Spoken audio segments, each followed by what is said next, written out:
Right, నమస్తే, welcome to Andhraprabha.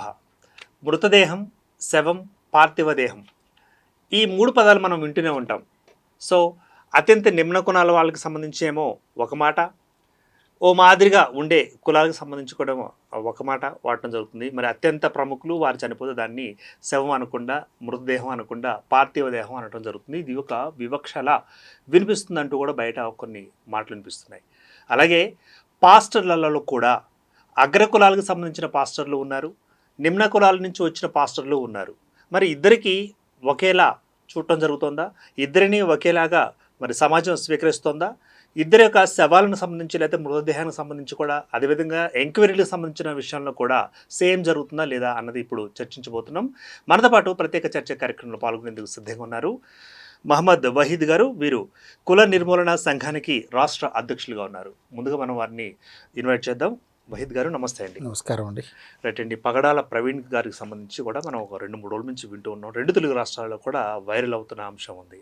So దీనికి సంబంధించి కూడా మరి పాస్టర్ స్థాయిలో ఉండి హత్యకు గురవడం లేదా అనుమానాస్పద మృతిలో ఆ విధంగా ఆయన చనిపోవడం, రకరకాలుగా భావాలను మనకు కనిపిస్తుంది. మరి ముఖ్యంగా పాస్టర్లలో స్థాయిలు కూడా ఉన్నాయంటూ కూడా బయట వినిపిస్తుంది.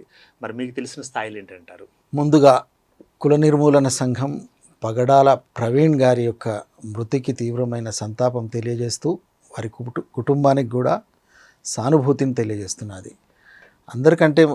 అన్నిటికంటే ముందుగా పగడాల ప్రవీణ్ గారి వీడియోలు నాకు ఆయన పర్సనల్గా ఎప్పుడు నేను కలవలేదు, నాకు పరిచయం కూడా లేదు. అయితే ఆయన వీడియోలు నేను చాలా చూసిన సందర్భాలు ఉన్నాయి. ఆయన యొక్క వాగ్ధాటి కావచ్చు, ఆయనకు సబ్జెక్ట్ మీద ఉన్నటువంటి ఆ పట్టు, అన్ని మతాలకు సంబంధించిన పుస్తకాలపై ఆయన ఒక పట్టు సాధించినటువంటి వ్యక్తి ఆయన. అండ్ ఆయన చర్చలో కూడా ఎక్కడ కూడా పిడివాదం కనబడదు మనకు, చాలా రేషనల్గా ఉంటుంది. అఫ్కోర్స్ ఆయన ఒక మతానికి రిప్రజెంట్ చేశారు, నేను ఒక నాస్తికుణ్ణి అయినా కూడా ఆయన చర్చలో ఎంతో అర్థవంతంగా ఉండేది, అంటే వినాలనిపించేది. అంత తీవ్రంగా, అంత డీప్గా చర్చించేటువంటి ఒక వ్యక్తిని, ఒక మేధావిని కోల్పోవడం అయితే చాలా బాధాకరమైన విషయం. అయితే ఈ యొక్క హత్య, అంటే ఈ హత్యనా, అది అది యాక్సిడెంటా అనేది ఇంకా తేలాల్సిన విషయం ఉన్నది. అది కాకపోతే సిచ్యువేషన్ చూస్తే మాత్రం అది కొంత అనుమానాస్పదంగా మాత్రం ఉన్నది. అది రాష్ట్ర ప్రభుత్వం, పోలీస్ వాళ్ళు తేల్చాల్సిన విషయం అది. అయితే ఇక్కడ వివక్ష కూడా చాలా స్పష్టంగా కనిపిస్తున్నది. ఎలా అంటారు? ఎలాగంటే అంటే ఈ ప్రవీణ్ గారి విషయంలోనే కాదు, అది ఏ విషయంలో కూడా ఈరోజు మనం కనుక చూస్తే, అటు మీడియా పరంగా కావచ్చు, ఇటు ప్రభుత్వ పరంగా కావచ్చు, ఒక ఉన్నత వర్గాలకు చెందిన వారు ఎవరైనా, ఒక మతం కానీ ఇంకేదైనా కాదు, వాళ్లకు వచ్చినటువంటి ఆపదలో కానీ, వాళ్ళకైనటువంటి ఏదన్నా ఇబ్బంది కలిగితే స్పందించే విధానంలో స్పష్టమైన మార్పు వస్తుంది. అదే ఒక నిమ్న కులాల నుంచి నిమ్న వర్గాలకు రిప్రజెంట్ చేసేటువంటి వ్యక్తులకు ఇచ్చే ప్రాధాన్యతకు, వాళ్ళకి ఇచ్చే ప్రాధాన్యతకు చాలా వ్యత్యాసం ఉంటుంది. ఇదే ఇప్పుడు ప్రవీణ్ గారి బదులుగా ఏ ఉన్నత వర్గాలకు చెందిన వ్యక్తి కనుక అయ్యుంటే ఈరోజు పరిస్థితి ఇలా ఉండేది కాదు, ఈ మీడియా ఇంత మౌనంగా ఉండేది కాదు, ఇటు ప్రభుత్వ పక్షం నుంచి కూడా ఇంత, అంటే ఒక స్లో మోషన్లో నడుస్తుంది. 2-3 రోజులైనా కూడా పోస్ట్మార్టం రిపోర్ట్ కూడా బయటికి రాకపోవడం, ఒక స్పష్టంగా ఒక బాధ్యత గల వ్యక్తులు అటు పోలీస్ వైపు నుంచి కానీ, ఇటు ప్రభుత్వం వైపు నుంచి కానీ తమ అబ్జర్వేషన్స్, ఏం జరుగుతుంది, ఏం చేయబోతున్నాం, ఏం చేస్తున్నాము నాకు అయితే తెలిసి కనబడలేదు. పోలీస్ అధికారులు మాత్రం, అంటే ఉన్నత అధికారులు కాకుండా జిల్లా పరిధి కూడా, ఆ లోకల్ పరిధి వాళ్ళు మాత్రమే దీని మీద స్పందిస్తున్నారు. ఇది పేపర్లలో కూడా మీరు గమనిస్తే ఏ 3rd పేజో లేదా లాస్ట్ పేజ్లోనో ఎక్కడో చిన్న బాక్స్ కనిపిస్తుంది మనకు. ఇదే కనుక మీరు అంటే ఎవరికో జరగాలని కాదు కానీ జరుగుతున్నాయి చాలా సంఘటన జరిగినప్పుడు స్పందించే విధానంలో చాలా మార్పు ఉంటుంది. అది ఫ్రంట్ పేజ్లో వచ్చేసి ఇటు టీవీ ఛానల్స్ కూడా చాలా స్తబ్దత మెయింటైన్ చేస్తున్నాయి. ఈ విషయంపై చర్చాగోష్ఠులు కానీ లేదా ఇటువంటి ఏ కార్యక్రమాలు పెద్దగా లేవు, వస్తున్నాయి, వార్తలు వస్తున్నాయి, అసలు రావట్లేదని కాదు కానీ ఇవ్వాల్సినంత ప్రాధాన్యత ఇవ్వట్లేదు. అండ్ ఈ మౌనం వెనుక అంటే వాస్తవాలు దాగే పరిస్థితి కూడా ఉంటుంది. ఈ గ్యాప్లో ఎవరికి వాళ్ళు సర్దుకునే పరిస్థితి అండ్ ఒక మైండ్ సెట్ను కూడా క్రియేట్ చేసేటువంటి కార్యక్రమం అనేది డౌట్ వస్తుంది. కాబట్టి ఇది ఖచ్చితంగా ఒక వివక్ష అయితే ఈ కేసులో కనిపిస్తుంది. రైట్. ఇప్పుడు అంటే చనిపోయారు లేదా హత్యకు గురయ్యారు అన్న స్పాట్లో కొన్ని ఆధారాలు కనిపించాయంటూ కూడా సోషల్ మీడియాలో మనకు వైరల్ అవుతున్నాయి. వాటి మీద మీ యొక్క ఒపీనియన్ ఏంటంటే? అదే అక్కడ వెళ్ళి పరిశీలించిన వాళ్ళ యొక్క అబ్జర్వేషన్స్ కూడా ఓకే. గమనిస్తే కనుక అక్కడ కొంత బురద అక్కడ ఏ మాత్రం బురద లేదు, కానీ ఆయన బట్టలకు అక్కడ బురద ఉందంటున్నారు.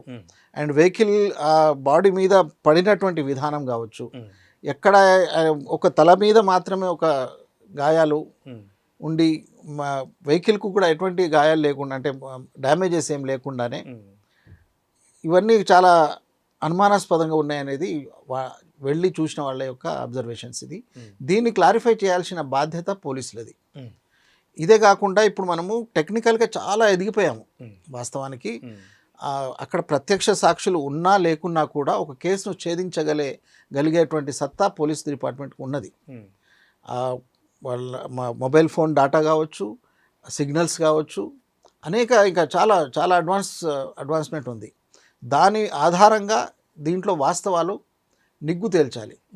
ఇందులో కూడా తేల్చే విధానం దాంట్లో కూడా ఎటువంటి ప్రలోభాలకు లొంగకుండా ఉన్నది ఉన్నట్టుగా కనుక బయట పెట్టగలిగితే అందరికీ న్యాయం జరుగుతుందనేది భావన. ఎందుకంటే ఒక టార్గెటెడ్ మనిషి, ఆయన సోషల్ మీడియాలో ఆయన అనేక వీడియోలు ఉన్నాయి.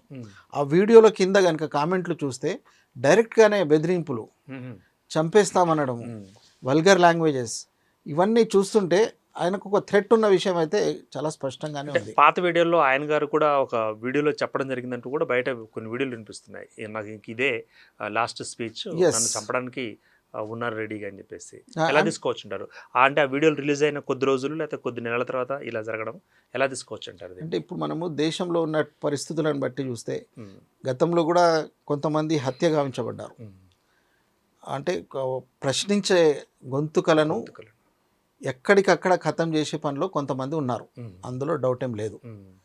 అయితే ఈయన కూడా డైరెక్ట్గానే ప్రశ్నించే వ్యక్తి అయినా దాన్ని భరించలేక దాన్ని సమాధానం చెప్పుకోలేని వాళ్ళ యొక్క అది వాళ్ళ లోటు అది. ఈయన అడుగుతున్నాడు కానీ దానికి సమాధానం ఇచ్చే పరిస్థితిలో వాళ్ళు లేరు. ఎప్పుడైతే సమాధానం ఇవ్వలేమో ఇటువంటి భౌతిక దాడులకు దిగే అవకాశం ఉంటుంది.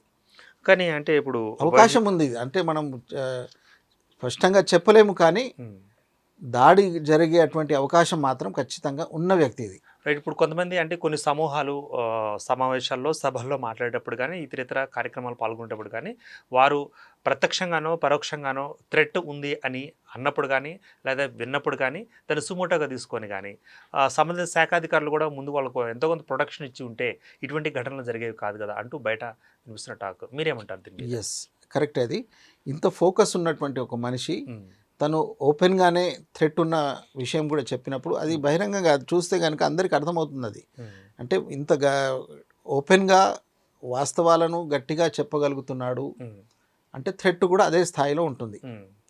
కానీ ఈరోజు మరి ప్రభుత్వాలు రక్షణ కల్పించే పరిస్థితిలో ఉన్నాయా, లేకుంటే ఎవరికి రక్షణ కల్పిస్తున్నాయి, ఎవరికి నెగ్లెక్ట్ చేస్తున్నారు అనేది కూడా చర్చకు రావాల్సిన అవసరం ఉన్నది. ఇప్పుడు అనేక దాడులు జరుగుతున్నాయి, కులాల పేరు మీద జరుగుతున్న దాడులు ఉన్నాయి, మతాల పేరు మీద జరుగుతున్న దాడులు ఉన్నాయి, కుల దురహంకార హత్యలు జరుగుతున్నాయి. కొన్ని జంటలు వెళ్ళి స్వయంగా పోలీస్ స్టేషన్లలో మాకు థ్రెట్ ఉంది అని చెప్పి స్వయంగా వెళ్ళి రిటర్న్లో రాతపూర్వకంగా ఇచ్చినా కూడా ఎలాంటి చర్యలు తీసుకోకుండా వదిలేసిన పరిస్థితి. మరి కొన్ని రోజులకే వాళ్ళు అనుమానించినట్టుగానే హత్య గావించబడిన సంఘటనలు అనేకం ఉన్నాయి. నేరుగా పోలీస్ స్టేషన్కి వెళ్ళి మాకు థ్రెట్ ఉందని చెప్పినా కూడా వాళ్ళను పట్టించుకునే పరిస్థితిలో ఈరోజు పోలీస్ వ్యవస్థ లేదు. దాని రిజల్ట్స్ కూడా వస్తున్నాయి. అంటే వాళ్ళ డౌట్ పడ్డట్టుగా దాడులు జరిగినాయి, హత్యలు కూడా జరిగినాయి.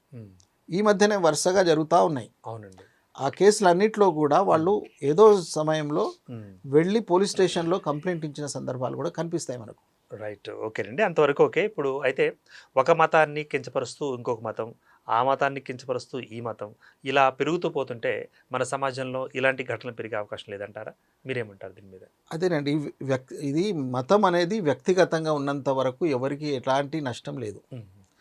కానీ వ్యక్తిగత స్థాయి నుంచి దాటి మాదే గొప్పది, మాకంటే గొప్పది ఇంకోటి లేదు, ఎవరైనా మా దారిలోకి రావాల్సిందే అని అది ఎవరు ఆలోచించినా ఎవరు ప్రపోజల్ పెట్టినా కూడా అది తప్పకుండా చాలా అభ్యంతరకరమైన విషయం. అది ఓవరాల్గా చూస్తే మనకు యాక్చువల్గా ఇప్పుడు ఈ సమాజంలో మనకు ఒక రాజ్యాంగం ఉన్నది, మనకు నైతిక విలువలు చెప్పే పరిస్థితులు ఉన్నాయి. ఈ సమయంలో మతం యొక్క అవసరం దాదాపుగా లేదనొచ్చు. ఓకే, అందరి పరిపక్వత అందగా ఉండని పరిస్థితుల్లో నమ్ముకుంటే నమ్ముకోవచ్చు, దాంతో కూడా వచ్చిన నష్టం ఏమీ లేదు. కానీ అది వ్యక్తిగతంగా ఉన్నంత వరకు చాలా బాగుంటుంది.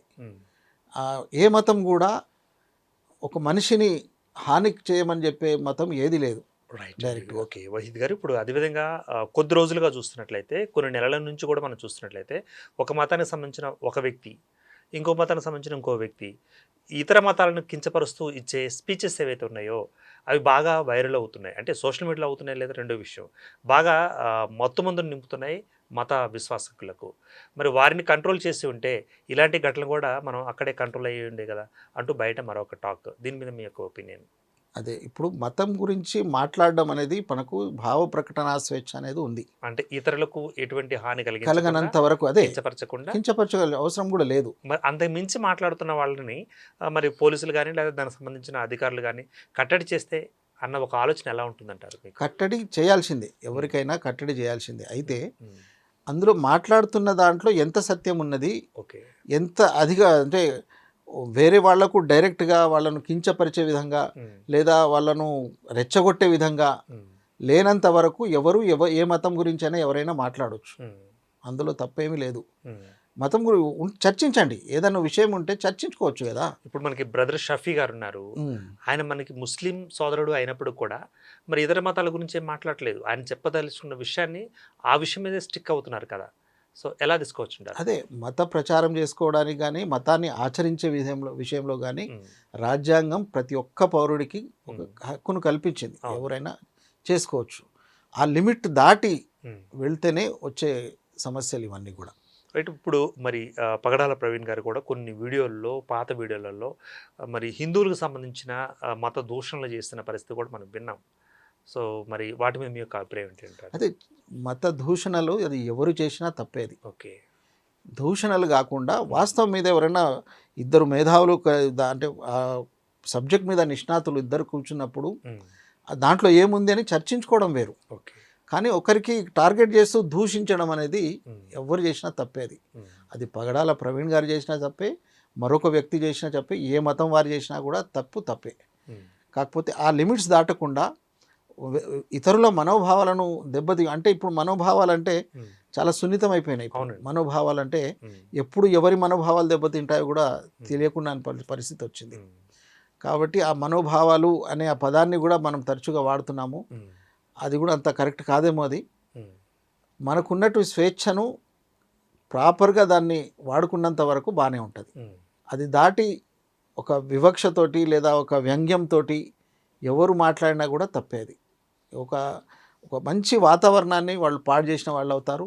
ఓకే, కాబట్టి అసలే ఇప్పుడు మనం చాలా క్లిష్టమైన పరిస్థితుల్లో ఉన్నాం.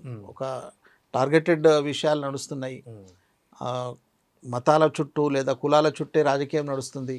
ఈ పరిస్థితుల్లో మరింత జాగ్రత్తగా ఉండాల్సిన పరిస్థితి అయితే ఉంది.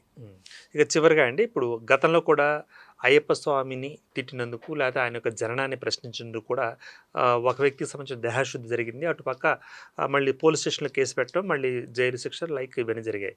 అంతవరకు ఆహా ఓహో పర్లేదు, నేరము శిక్ష అనుకున్నాం, అంత బాగుంది. కానీ ఆత్మహత్యలు లేకపోతే ఒకవేళ హత్యలకు దారి తీయటం, ఈ పరిణామాన్ని క్రమాన్ని ఎలా తీసుకోవచ్చు అంటారు? ఇది అభిలేషన్ ఏమంటారా? మీరన్న కేసు నాకు బాగా గుర్తుంది. అది జరిగినప్పుడే మేము వెంటనే స్పందించాం. దాని మీద కూడా ఆయన చెప్పిన విధానం తప్పని డైరెక్ట్గా అతనితో అన్నాము, బహిరంగ కూడా చెప్పాము అదే మాట. విషయంలో ఏం తప్పుగా ఉండకపోవచ్చు, ఉన్న వాస్తవం ఉండొచ్చు గాక, ఆయన చెప్పే విధానంలో తప్పు ఉంది. అది ఓకే, అంత అట్లా చెప్పాల్సిన అవసరం లేకుండే యాక్చువల్గా. కాబట్టి అది జరిగింది, అవన్నీ మనం చూసాము, దాని పరిణామాలు చూసాము. అటువంటి పరిస్థితులే రాకుండా చూసుకుంటేనే మంచిది. ఇక రానున్న కాలంలో మరి ఏ మత వాదులకైనా, ఏ మత ఛాందసవాదులకైనా, ఏ మత పెద్దలకైనా మీరిచ్చే కుల నిర్మూలన సంఘం తరపున మీరిచ్చే మెసేజ్ ఏంటంటారు? ఒకటేనండి, మతం అనేది వ్యక్తిగత స్వేచ్ఛ. అది ఓకే, ఖచ్చితంగా మీరు దాన్ని ఎవరైనా సరే అది దాన్ని పాటించుకుంటే చాలా సంతోషం, పాటించుకోవచ్చు. ఎవరి మతం వాళ్ళకి గొప్పదే. అయితే దాన్ని దాటి మరొక మతం మీద దాడిలాగా, విమర్శలాగా లేనంత వరకు చాలా బాగుంటుంది. ఆ పరిస్థితి రాకుండా ఎవరికి వారు మతాన్ని ఆచరించుకుంటే చాలా హ్యాపీగానే ఉంటుంది. ఈ సమాజంలో మత సామరస్యం అనేది నేటి అవసరం. అది ఇప్పుడు చాలా అవసరమైన పరిస్థితిలో ఉన్నాం మనం. గతంలో కంటే ఇప్పుడు చాలా పరిస్థితులు చాలా భిన్నంగా ఉన్నాయి. కాబట్టి మరింత జాగరూకతతోటి ఉండవలసిన అవసరం అయితే కనిపిస్తుంది. ఇప్పుడు ఖచ్చితంగా మత స్వేచ్ఛను హాయిగా అనుభవించాలంటే ఎవరి లిమిట్స్లో వాళ్ళు ఉన్నంత వరకు చాలా బాగుంటుంది. ఎవరి మతాన్ని వాళ్ళు హాయిగా ఆచరించవచ్చు. థ్యాంక్స్ ఫర్ ద పార్టిసిపేషన్ అండి. Thank you. రైట్, మరి మొత్తంగా చూసినట్లయితే మొహమ్మద్ వహీర్ గారు వీరు కుల నిర్మూలన సంఘానికి రాష్ట్ర అధ్యక్షులుగా ఉన్నారు. ఏ మతమైనా సరే, ఏ మత వాదులైనా, ఏ మత ఛాందస వాదులైనా, ఏ మత పెద్దలైనా సరే తమ మతాన్ని మరి కీర్తించుకుంటూ వాళ్ళ మతాన్ని శ్లాఘించుకుంటూ ఎంత వ్యాసం చేసినా, ఎంత అధిక సభలు నిర్వహించినా తప్పులేదు. కానీ ఇతర మతాల గురించి కానీ, ఇతర కులాల గురించి కానీ ఇటువంటి మరి అసందర్భ లేకపోతే ఇటువంటి దోషులకు సంబంధించిన వ్యాఖ్యలు చేస్తే ఫలితం తప్పనిసరిగా అనుభవించాల్సి ఉంటుంది. అది చట్టపరంగా తీసుకోవచ్చు, లేదా ప్రభుత్వాలు వాటి మీద కట్టడి చేయొచ్చు, లేదా విడి వ్యక్తులు కూడా చేతిలో తీసుకునే ప్రమాదం కూడా ఉంది అంటూ కూడా తమ యొక్క అభిప్రాయాన్ని వ్యక్తీకరించారు. For more videos keep watching Andhraprabha.